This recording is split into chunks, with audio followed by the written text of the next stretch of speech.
everybody, and welcome to It's Always Sunny in Phoenix, a weekly podcast where we keep you up to date on everything Phoenix Suns basketball. First of all of us here at It's Always Sunny hope you had an awesome holiday season and that you have a happy new year as well.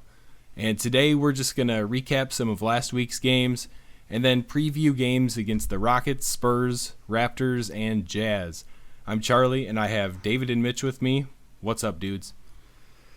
I think technically Hanukkah's still going on right now. I wouldn't know, but happy belated Christmas to everyone listening, and I hope you got everything that you wanted or didn't want as I play with pennies, because they're sitting on my desk and I can't help it. That didn't have anything to do with it, but hi! Hi. I hope everyone had a good Christmas. December 25th is my favorite day of the year. But David bringing up the belated Christmas really reminds me of something important. And this is something we all go through. We all know what it's like. Right after Christmas, December 26th or around that time, you realize, oh no, I forgot to get someone important in my life a gift. And let's just say that this is your dentist. You forgot to get your dentist a Christmas present. What are you going to do? Well, you've got that June appointment scheduled already 6 months out. You're ahead of the game. Good for you. I personally guarantee that if you go to tpublic.com/user/sunnyinphx and order a t-shirt, you will have it by June, and you can give it to your dentist and say, sorry, I forgot about your Christmas present 6 months ago. Hey, and you'll have it before June even. I bet you'd even have it by January. Definitely, but I only want to guarantee June. I'm not going to put out like a money back guarantee thing, but I'm just looking out for TeePublic. They don't take 6 months to. No, they ship don't. a t-shirt. TeePublic has been great, but I'm just saying, we're recording this at 11 p.m. on December 23rd, so you're not going to get that shirt in time for Christmas. I'm sorry. Yep, it'll be belated, but I mean, what a gift it could be if you decide to buy one or a phone case. Yeah, give your dentist a Sunny and PHX phone case. If I was a dentist, I would love that. Yeah, okay. Social media plug time. Hit us up on Twitter at Sunny and PHX Pod. Check us out on Facebook under the name Phoenix Suns Multiple Sources. Our email is sunnyandphxpod@gmail.com. And of course, check out the website at sunnyandphxpod.com. Okay, let's get into some game recaps. And the Suns took on the Timberwolves in Minnesota last week. And the Wolves' young big three really did a number on the Suns in this one. Karl Anthony Towns had 28 points and 15 boards. Andrew Wiggins had 26 points. And Zach LaVine had 23 points to combine for a hefty 77. And that trio outscored the Suns' starting five by 13 points in this game. But anyways, for the Suns, Eric Bledsoe led the way with 27 points. And Brandon Knight had a really solid game off the bench in this one, going for 21 on 8 for 13 shooting. Nice to see Knight with a high field goal shooting percentage. And as for other Suns in double figures, Devin Booker had 18, Jared Dudley had 12, and Leandro Barbosa put in 10. So let's get into some stat of the game. yeah. So my stat of the game is actually the 8 of 13. I kind of went back and forth on talking about Bledsoe or Knight, but we talk enough about Knight's inefficiency, really, and so I feel like I deserve it to him to shout him out for going 8 of 13. He went 0 for 2 on three-pointers, but 8 of 13 from the field, 5 of 5 from free throw, and a good 21 points off the bench. Gotta give it to him because he played pretty well. And I like seeing the 0 for 2 from three-pointer and not 0 for 1 7. for 7. Yeah. 0 for 7 or 1 for 7. Yeah. Maybe he realized, hey, it's not there tonight, or I'm not feeling it from there tonight, and he was getting buckets other ways and efficiently. So that's fantastic. Yes, that is a great thing to see for sure. Okay, so that was pretty good stuff, but I'll be the downer for my stat of the game. And it's time to cut PJ Tucker's minutes. Tucker played the most minutes in this game for the Suns with 36 and only managed to score 4 points on 2 for 8 shooting.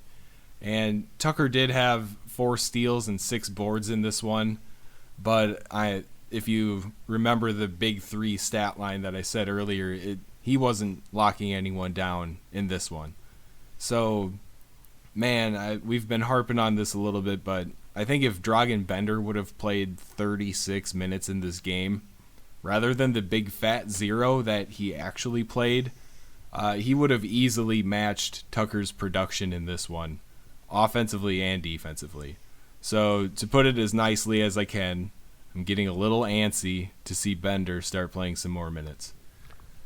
Yeah, I definitely agree with that.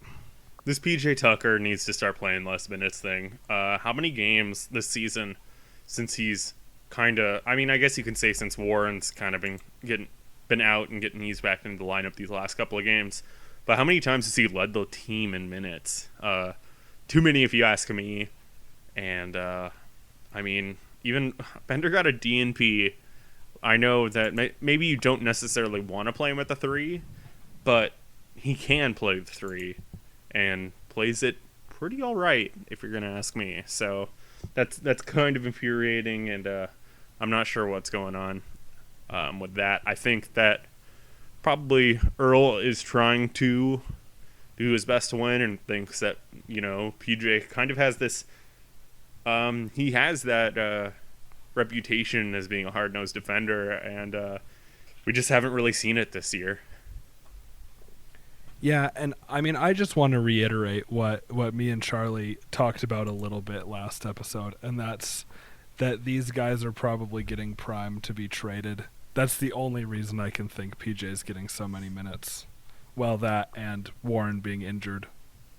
Right, and the debate of the cost we're giving up for not being able to develop these guys getting minutes right now versus playing those guys to hopefully get some trade value up. I mean, I don't know where everybody falls on that scale, but I think the rookies need some more run. I'm not going to argue with you. But that goes pretty well into my stat of the game, and I just want to go a little more into Karl Anthony Towns. In 35 minutes, he had 28 points, 15 rebounds, 3 assists, and 2 blocks on 11 for 18 shooting, 5 for 5 from the free throw line, 1 for 3 from 3-point. He's really, really good. This was an exciting game. It was one that I was looking forward to watching because, I truly think that the Suns and the Timberwolves will be powerhouse teams in the West in 5 or so years. And that's really exciting to see. And the Wolves, they're going to be special. I really do think so. Towns is just, I think he's a once-in-a-lifetime kind of player. I think eventually he will be with the LeBrons and Kobes and Shaq. That's bold for me to say, but he just looks insanely talented, and it's great to get to see him. I think so too. And, I think a lot of Timberwolves fans feel pretty similar to how we all feel right now. One of my good friends, while this game was going on, he lives in Minnesota, and we were texting throughout the game, and I could tell towards the end of the second quarter, right before halftime in this one, he felt defeated, even though they were bringing a pretty nice lead into halftime.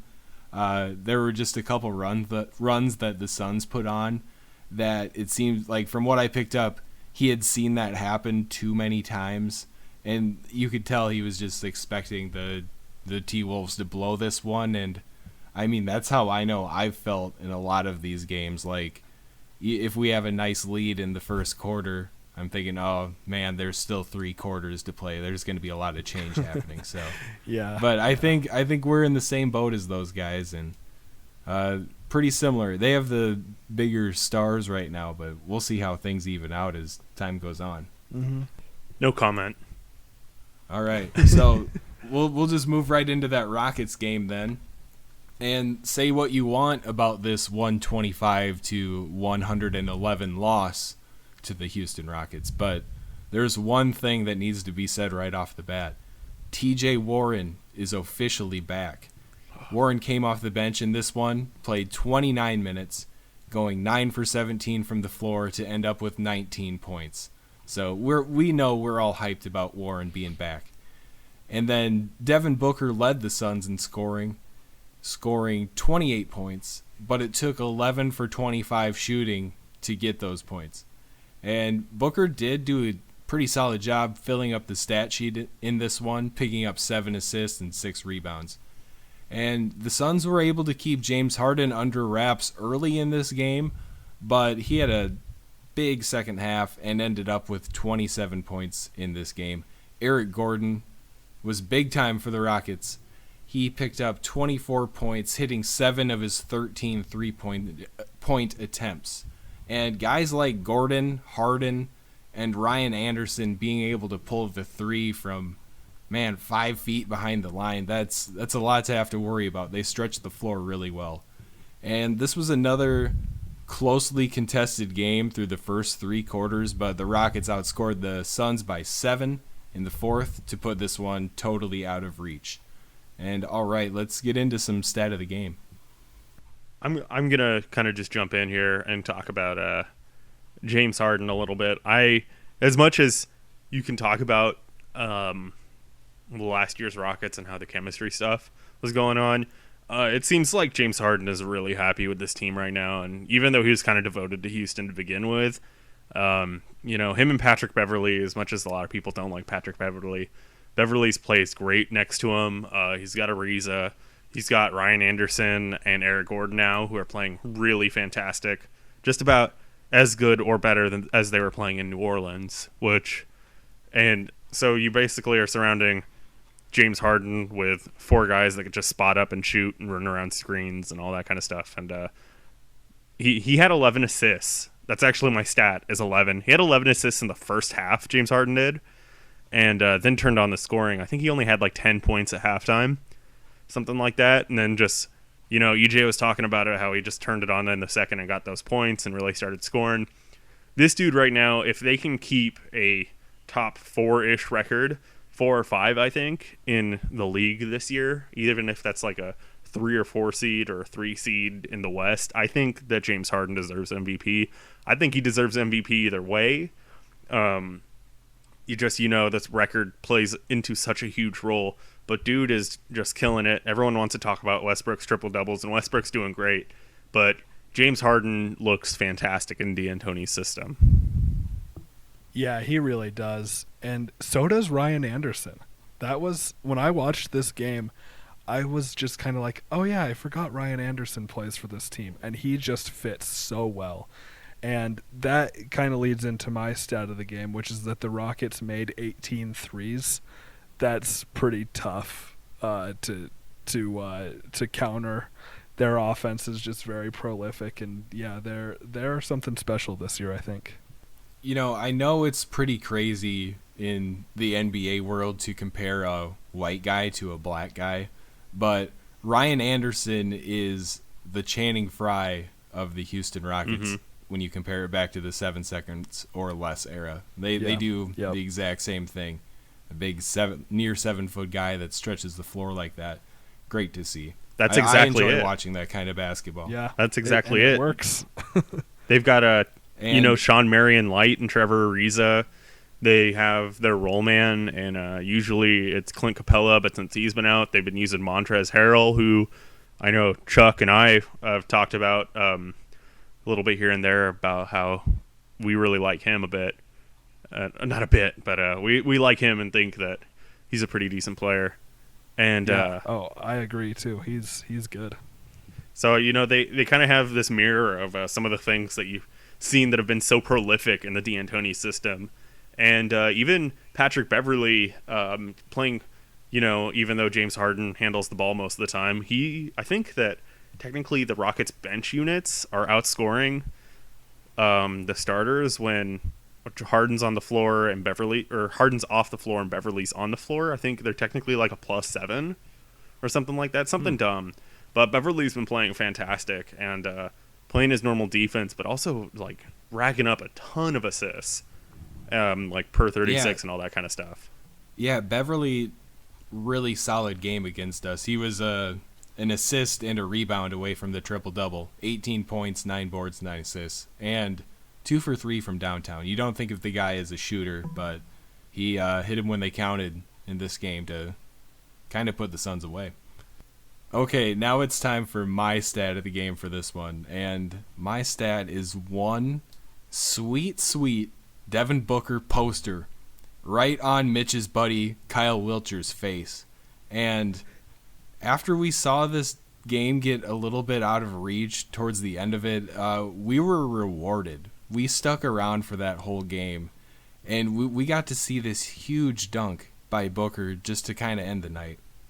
And I'm sure we've all seen the highlight once or twice now, but Booker took the ball, started on the wing, drove baseline, rose up, cocked it back, and then flushed it down with one hand right on Kyle Wiltjer. And poor Kyle only got 2 minutes of run in this game and had that happen to him. So that's a pretty rough night at the office. But anyways, back to Booker a little bit.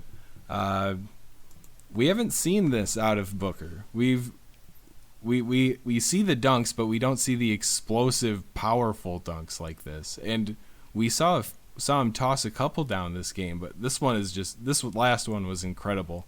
And I think it really goes to show about getting in that NBA training program and that NBA diet. And we can see that he's improved as an athlete quite a bit since we drafted him. So I'm hyped about his development. And now, a moment of silence for Kyle Wiltjer. Thank you. And all right, I was trying hard not to laugh. All right, we just finished watching the Suns take on the 76ers here in Phoenix, where the Suns ended a 4-game losing skid. Final score in this one, 123-116. And early on in this one, things were not looking good for the Suns.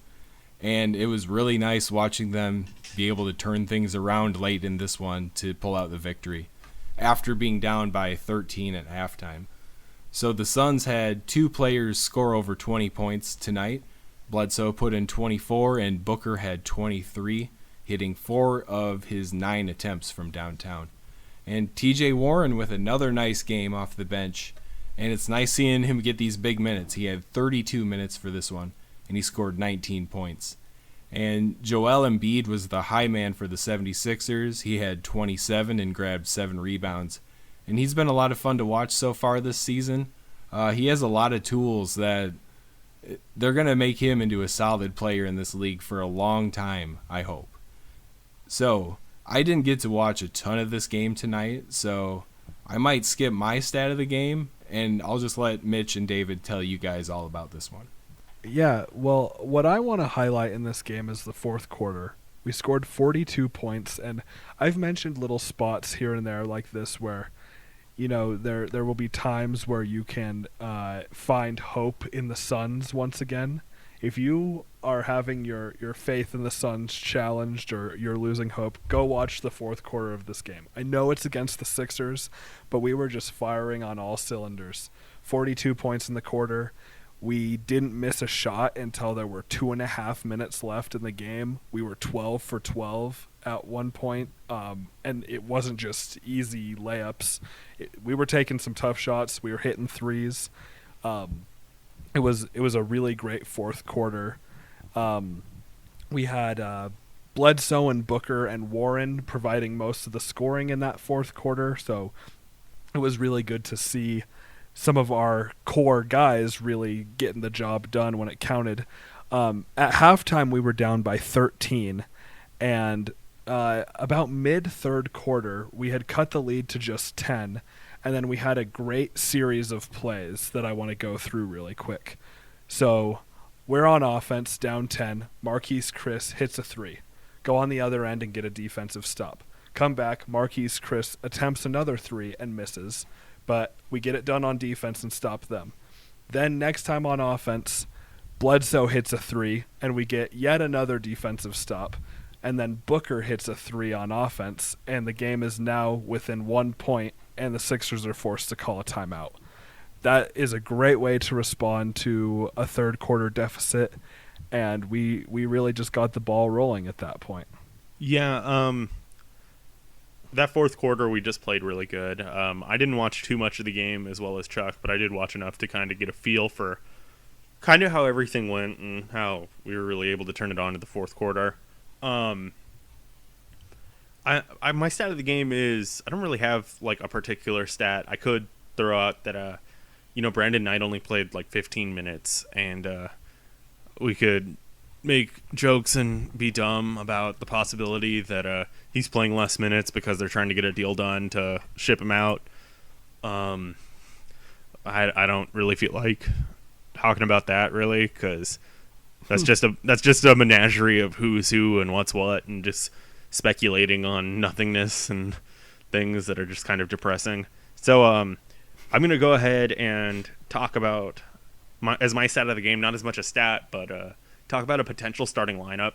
If PJ Tucker is still going to continue to be in the starting lineup and play heavy minutes, and stays with the team throughout the rest of the season, I could see us making a lineup change. And I know that Watson said that Chris was definitely going to start, but I feel like, especially after the 76ers game, that we might as well just start Tucker at the 4 and then start Warren at the 3, because Warren's back. Warren looks good, and I mean he can put up the points on the bench, but if he's playing 32 minutes on the bench, then he might as well be starting, and he was playing really good defense to start out the season. So let's get him back in there and put him back in, because he deserves to be starting.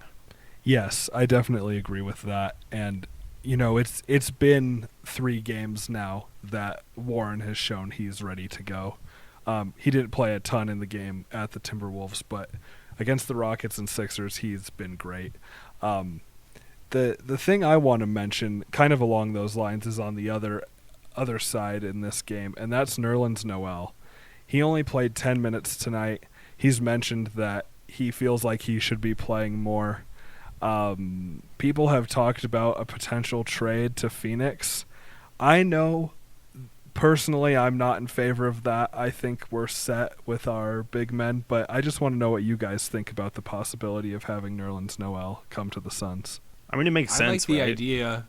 It kind of makes sense when you think that we like running a fast-paced offense too.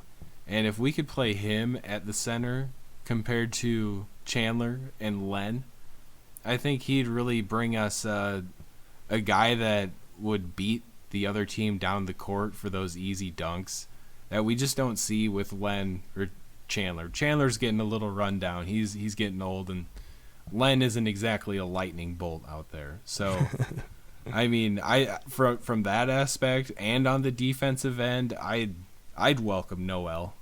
Yeah, I mean, it makes sense. You bring him in, let Tyson kind of mentor him, get some of the bad habits and some of the immaturity that is. I mean, he hasn't really been that immature. I'm just saying, you don't really want a guy that's talking out and bashing your team. Us as Suns fans have had enough of that. So, Yep. and we really have had a really positive locker room, even though we've been losing so far this season. We haven't really had any drama or any of that garbage.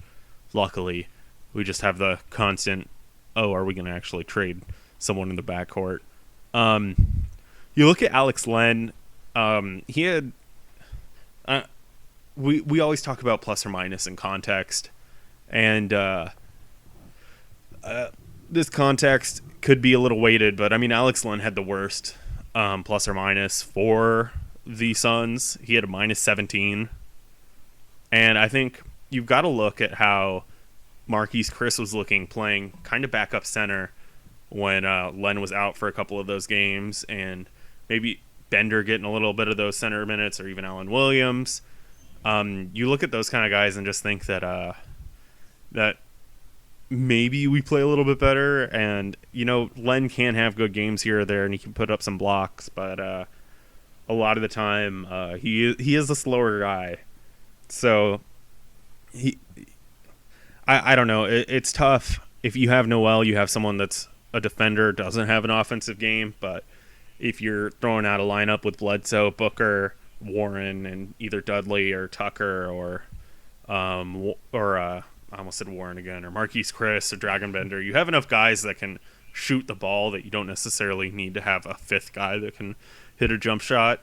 And his defensive wise would work really well with the team. So I mean, I see how it makes sense. I don't know. I mean, I feel like Brandon Knight wouldn't be enough. Right. Just off of kind of his reputation. Maybe Colangelo wants to do us a solid, but I just don't see that happening. And I mean, I don't think he would want Lennon Knight, so and I don't really want to move anyone else, except for like maybe Tucker. But even then, like, I don't know. It makes sense, but I think when you start looking at some of the stuff, I know that there's talk about Knight going to the Kings and that kind of stuff, and there's always been talk about a swap just straight up for Noel for Knight.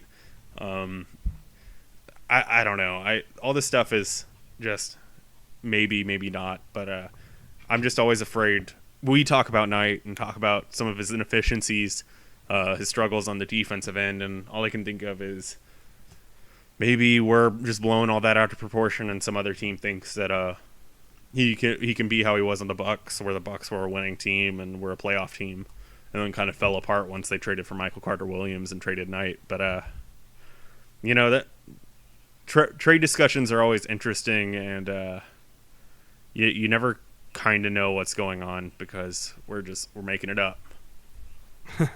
Right. Well, and that's where I'm at, with what you were saying toward the end there. Just, I don't think a straight up swap Brandon Knight for Nerlens Noel would happen. Really, I think what could be a possibility is a 3-team trade involving Brandon Knight, the Kings, and the Sixers to get Noel to Phoenix. I don't know how else the other pieces would fit, but that's just kind of what I was thinking could be a possibility with that Kings talk and then Noel being unhappy. But I don't know. I just feel like we might have to give up a little too much. Yeah, and one thing, wrapping this all up with Noel, he's been complaining about minutes right now, and Archie Goodwin was at that point where he wanted more minutes or he wanted to trade. He wasn't getting those minutes, and no one wanted to trade for him, so we released him. And we got rid of maybe Archie. I don't want to call Archie a bad guy or anything, but he'd be the only one who would be disappointed about his role in that locker room. Yes. And we've been talking about how our team's chemistry off the court, on the court, and how the locker room is as a whole, I guess. I don't want to bring someone in that could put that in jeopardy. And if Noel's complaining about minutes and we don't trade away a power forward or center to bring him in, maybe he might be in that same position complaining about not getting minutes here too. So I'm kind of wishy-washy on if I really want him here, if that were even possible. Yeah, I mean, you add that in, the minutes issues. You talk about the fact that dude's been injured 2 or 3 times. I mean, he missed his entire rookie season. Whether he could have come back earlier or not, who knows? He's kind of had lingering injuries here and there. Plus the fact that he's going to be a restricted free agent at the end of the season. That's a lot of unknowns, and giving up too much for that would not be okay in my book. Oh, hey guys, you know what?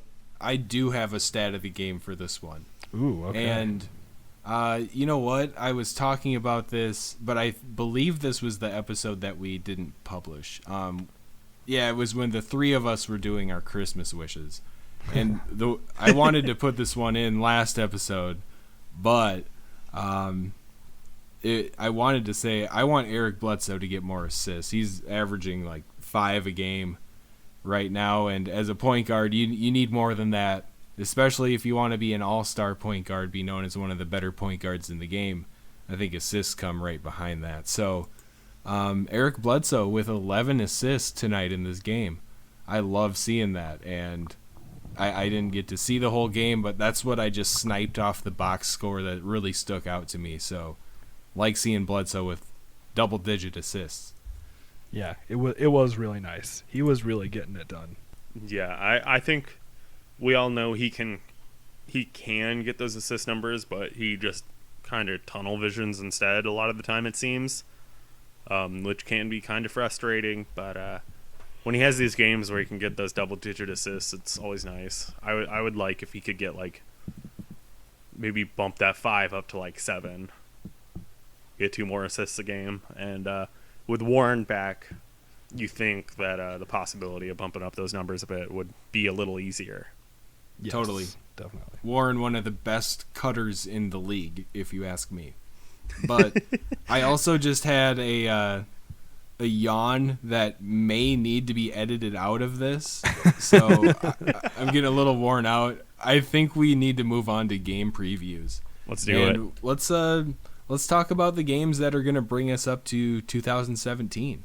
And first off, the Suns take on the Rockets again on Monday night in Houston. And they stay in Texas to take on the Spurs Wednesday the 28th before heading home to take on the Toronto Raptors. And then after that, on New Year's Eve, the Suns travel to Utah to take on the Jazz. So let's get into it. Let's start with the Rockets game. Well, and we just saw the Suns play the Rockets recently, and we just talked about it a lot. We kind of know a bit of what to expect. It's going to be tough because it's in Houston, and then we stay in Texas, like Charlie said, to play the Spurs. So we also played the Spurs very recently, but this is always an exciting game against the Spurs because it's a rivalry. Maybe we see it more of a rivalry than they do, but still, the key to stopping them is really good defense and fighting their efficiency with more efficiency, which can be very hard to do with a young team like us. But the last time we played the Spurs, I mentioned that we turned a corner because we put together 3 solid quarters and just fell apart in the fourth. So what I'll be looking for is not falling apart in the fourth quarter. That's good stuff. And I guess the one thing I'm looking for is we need to do a solid job on the rebounding end against these guys with Gasol and Aldridge and even Leonard. Those guys are all rebound grabbers. So if we want to keep this one tight, we need to take advantage of our size with guys like Chandler and Len and Chris, and they need to be grabbing rebounds. Yes. I don't want to talk about the Spurs because I've had too much. I didn't, but I'm just here so I don't get fined. Let's move on to that Raptors game. Yeah, so the Raptors, once again, a solid team in the East. They are number 2 in the East, I believe. Yeah, number 2. They technically have a better record right now than the Rockets and the Clippers. Rockets and Clippers are tied at 22-9. Raptors are 21-8. So they have a .014 better percentage. Or wait, 1.4 better percentage, sorry. Whatever. Words are hard. So Toronto's been playing really well. Numbers are really hard. Words, numbers. Oh my gosh. So Toronto has been playing really well. You've had DeRozan, who started off the year hot and is still playing really well. Isn't putting up over 30 a game. He's putting up around 27. I'm gonna go with 27. I think that's right. 27.9. See, I should just not doubt myself. Kyle Lowry is 27. just 27.9. He can't even average 28. Kyle Lowry playing really solid as always. Quietly, once again, Jonas Valanciunas, a solid center. You have Damari Carroll, who has actually been, I think he's been playing pretty all right from what I've seen. Terrence Ross playing strong as well. They have a really solid group of guys. Pascal Siakam? I don't actually know how to say his last name, but he's been a really good energy guy for him. Lucas Najira has been playing really well. I think he's been playing. He's leading them in blocks right now. But I saw some Raptors guys call him the human victory cigar, and that when he gets into games, What a name! when he gets into games, you just know that the game's over and that they have the win, which I think is really rough, but also kind of hilarious. That's fantastic. That's great. It's pretty great. So Pascal Siakam is good. Norman Powell looks fantastic. I really like that guy. Hopefully we can see a little bit of Jakob Poeltl. He's really cool. He ain't no Sabonis, but he aight. So I like that. He definitely is no Sabonis. hey, I just had to throw it out there. Poor dude got schooled in the tournament, and yeah, that's what everyone was like. Oh yeah, maybe Sabonis should go way higher than the end of the first. Round of 32 in Denver. That was a great game. Just had to Go show Zags. Mitch some love right there. Yes, So, thank you. You know, you can't. You've got Corey Joseph and Patrick Patterson. Toronto Raptors just again have a solid team. If you're gonna say anyone can technically beat the Cavs in the East, you've got to talk about Toronto. And we had a solid win against them last year in Toronto. Bledsoe had a really clutch block against Luis Scola, who Oh, yep. Who- Yep. Good stuff. went up for a three, and Bledsoe just said, "Nah, homegirl," and took it away. So that was great. I love watching the Raptors whenever I get a chance to, and I think they're a really fun team and good team to watch. So look for that human victory Okay. cigar. Hopefully we don't see him, unless the victory cigar is for us, of course. Getting those garbage minutes. Okay, and so one thing. Young Vince Carter era purple Toronto Raptors jerseys, some of the best of all time? What do you guys think? Oh, 100%. I love those. I actually really don't mind the new Raptors jerseys that they started wearing last year. Wearing last year. Yeah. I thought when I first saw them on paper, I was like, I don't know about those, and then I saw them in action, and I was like, okay, yeah, no, these are pretty good. They look really clean, They are nice. and the I fact that love they're their black ones. the black and tan ones really look Yes, nice. I love those.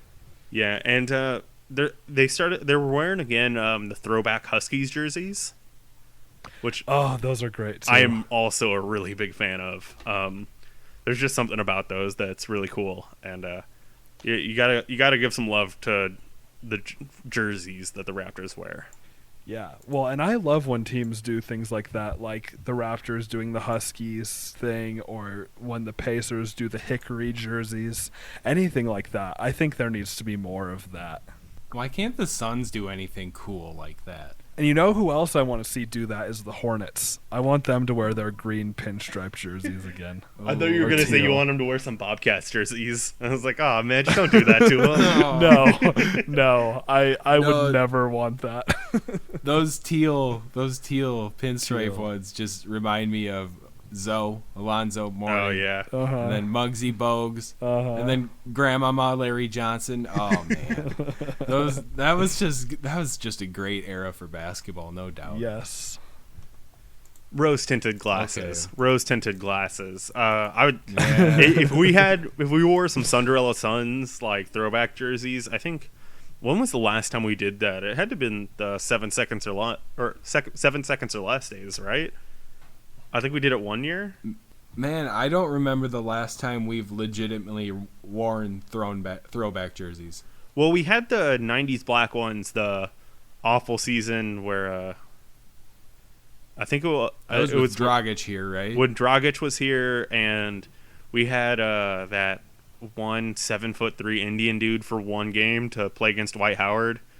Oh, I can't- Haddadi. yeah. I couldn't remember his name. Michael Beasley, Luis Scola year singular. We had the 90s throwbacks, the black ones that year, which were fantastic. But I think that it might have been right before Steve Nash came back, because I remember vaguely Marion, like a promotional Marion image of him in like the old like 70s 80s Suns jersey with the western looking font, right? Yeah, with it's got that like baseball-y style like Phoenix font. We have it for the gray sleeve jerseys. Yeah. Mm-hmm. Mm-hmm. See, I'd love to see those purple ones like that. Just why not? I mean, that would be great. We need to do that once in a while. We need to show some love, and those jerseys are great. Like they just look really nice and clean. They're not the 90s jerseys, but they're not bad either. No. Right. Okay. So I'll talk about this Jazz one a little bit. Utah's looking pretty solid this season. They're half a game behind the Thunder in the Northwest, and it seems like the Jazz just have our number lately, and they're always pretty tough on us. So Gordon Hayward and Rudy Gobert having great seasons. Hayward's averaging 22 points per game, 6 boards, and about 4 assists. And then Gobert pulling down those 12 rebounds per game, as well as, what has he got, 12.5 points. So he's been improving every year, and he always gives us trouble. He gives everybody trouble. He's just the Stifle Tower underneath the rim. He's going to just give everybody a bad day. And the Jazz are working Derek Favors back into the rotation a little bit. He's been getting some double-digit minutes games. He's not quite what we expect of a guy like Derek Favors yet, but once he gets back into the swing of things, they're going to be even better. So it's kind of tough to believe, but maybe Boris Diaw will get a little more bench time, and he deserves it. I'd love to see him drinking coffee on the bench. I don't know if I really want to see that, but I do. Zach Lowe had a podcast with Boris on, and Zach asked him if he had ever drinking coffee at halftime of a game, and Boris was a little slow to answer and a little bit shy, maybe a little ashamed. So he's done it, and I think the next step is actually drinking it on the bench. From a Gatorade slug bottle. And for all we know, he's done it already. Why not? I mean, man, we shouldn't be I could legitimately use a cup of coffee right now. Let's not talk about that. I could use a few things right now, possibly another beverage of choice. But I've been trying to Google for the last not 5 minutes, but I'm gonna say 5 minutes to make it sound longer. The last time we beat the Jazz, and I can't find it. My Googling skills are pretty rough right now. It's just been so long. It's probably going to be tough to find. It just seems like it's been a while. Now that I say that, you'll be like, "Oh, we beat them the third time we matched up." But yeah, it just seems like they've had our number lately. They beat us last year. They swept the series. I would say maybe the year where we won 48 games. Maybe so it was we haven't beat time, the Jazz in 3 years or 3 or 4 years. I'm also possibly just making that up though. So okay, if write into the show at sunnyandphxpod@gmail.com. No, send us snail mail. Snail mail. Man, would it be worth the money of opening a P.O. box? I don't think so. Not. Probably not. I'm just gonna say so. no. Just tweet at us. Fan mail. Sunny and PHX Pod. Tweet at us. You losers never tweet us. Do Come something. at us. Yeah, I just called you losers. Am I gonna have to do a plea for some interaction on social media because we're getting lonely again? Yes. Because it's getting to that point. We always have. We always have a plea because we're lonely.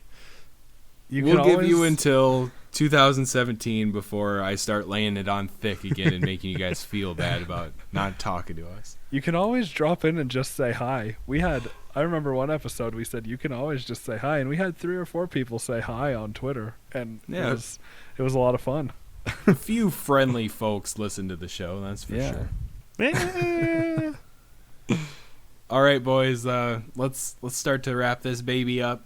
End it like we always do. It's time for David's comic book corner, Mitch's face melting minute, and then I'll talk about something.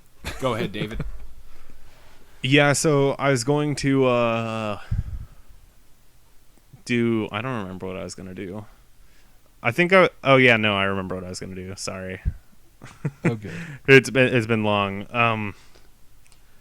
It's time for a little bit of Mystery Night Theater with the Sunny and PHX podcast. And, we're going to welcome to the stage Batman for a haiku that's not actually a haiku because I don't feel like actually pointing out the syllables. Batman poetry. Batman poetry that isn't going to rhyme and isn't going to have any structure. But here it goes. Ooh, so a little free-form Batman poetry.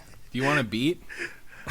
Oh my gosh. I think there needs to be a little bit of mood music going on right now. So, yo DJ, what's that? Slam poetry. Slam poetry has the Slam poetry. Slam. Yes. Slam. Nothing about this is going to be a slam, but here we go. Yeah, please set the mood. Hey guys, it's me. I'm the Dark Knight. Go read Batman Holy Terror. It's kind of like this super religious Bruce Wayne who is a priest and then dresses up like a bat demon and goes and scares people. Ugh. I mean, that wasn't David coming through. So I don't remember who it's written by, cause I forgot to look that up, and it's not sitting right next to me. But Batman Holy Terror is a not in continuity Batman book, and it's really cool, and has some interesting ideas, and is a less dark and broody and moody Dark Knight, which means that it's not cool, because dark and broody is way too cool. Just ask Chris Nolan. That's who I was thinking of. Yeah, that guy. Dark and broody is super cool, so you gotta think of those when you think of Batman. Batman. So if you only want dark and broody, don't, I guess, actually still read Holy Terror, because it's just really good. It's written by Alan Brennert and drawn by Norm Brayfogle. Go check it out. Very nice. And Sunny and Phoenix Pod, the only Phoenix Suns podcast that gets weekly drop-bys from Batman. So Maybe monthly drop-bys. You know what? no, weekly, David. They need to be weekly. What I find so interesting is that Batman really keeps up on the autobiographical comics of him, or I guess not autobiographical. Some of them could be, but biographical comic books. Speaking for Batman, Holy Terror came out in 1991. So I mean, he's had some So maybe time. he doesn't keep up. Maybe he doesn't. Okay. Maybe he's just like everyone Well, else. he's a and busy hates guy. everything. He's a busy guy. I mean, the holiday season is Hipster busy Batman. for everyone, even Batman. I like to think that Batman is definitely hipster Batman, and is like all the the Gen 1ers for Pokemon and the original, like, I guess all Star Wars fans are like, oh, the original stuff's only the good stuff, but you know what I'm talking about. Anyways, that's how I like to picture I do Batman. not know what you're talking You don't know what I'm talking about.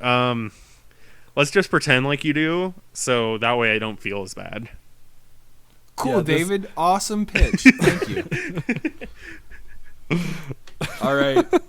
I'll do mine quick. I don't have anything, but when you listen to this, I will have left the Valley of the Sun here in Arizona, and I will be freezing in South Dakota to go see some friends and family. And, I'm excited for the friends and family, that whole part of it, but just not the snow. I don't like driving in blizzards and slippery roads and all that business. So I mean, I just got to do it once a year now, so I can put up with that. But yeah, just happy to go back to the hometown, see some friends, see some family, exchange some gifts, spend some time with the good folks, the good Midwestern folks back in South Dakota. So excited to be back, but I know when Christmas Eve comes around, I will be more than ready, or excuse me, when New Year's Eve comes around, I'll be more than ready to be back in Arizona. Yeah, good luck. It's cold and windy here in Wyoming. As I'm visiting Wyoming, very cold and windy, and in Iowa, where I usually am, is cold and windy as well. So South Dakota will probably be cold and windy. So good luck, but it will be fun. You know, I was going to call you guys poor saps for having like cold and not sunny times these next like week and a half, but I'm chilling out in northern Arizona right now, and it's been cloudy and mostly rainy for the last day or two, and it's supposed to keep being that, so I can't really talk crap about having a nice sunny Christmas that much, so I'm not going to. David, have you ever seen a white Christmas? Yes, this is a good question. I'm from Southern California. No. Okay. You need to experience I feel that. bad Maybe for you. you'll change your tune. Yes. Your Grinch-esque Okay, styles. hold on.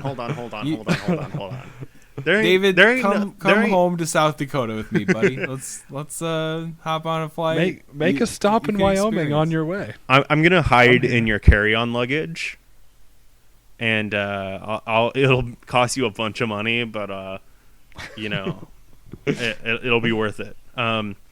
Yeah, you know what? You guys the real Christmas is where you sit in front of your tree, you kind of have coffee for 5 seconds before it gets too hot to actually have coffee, and then just go straight to the booze. No. Okay, well, snow on Christmas is special, but I guess that doesn't affect coffee and booze at all. So, Allegedly. I'm just gonna go into my plug, I think. Good call. Good call. Yeah. I'm gonna plug Bring Me the Horizon again. They did a show that was live at the Royal Albert Hall. Really exciting. All of the money from the show and CDs and everything like that goes to the Teenage Cancer Trust, I believe it's called. So that's research and all of that. So that's good. But this show is really cool because it's in a historic venue in England with a full choir and orchestra along with Bring Me the Horizon, the metal band. So that's really cool to see. My favorite songs they performed were, well, I really like all of them, but Doomed, Happy Song, Avalanche, It Never Ends, Can You Feel My Heart, and Oh No are my favorites. All right. Well, if you're still here, congratulations and thank you. We really appreciate you keeping with us through this whole show. Yes. And we're going to cut it. We got to call it quits right now. Be sure to check us out on social media. Follow us on Twitter under the handle @SunnyandPHXPod. Find us on Facebook under the name Phoenix Suns, multiple sources. Hit us up on email with questions or suggestions at sunnyandphxpod@gmail.com. Head over to the website at sunnyandphxpod.com and the entire Multiple Sources blog and podcast network. We'll talk to you again in 2017. Thanks for tuning in, and go Suns. Are you ready? Oh, yeah.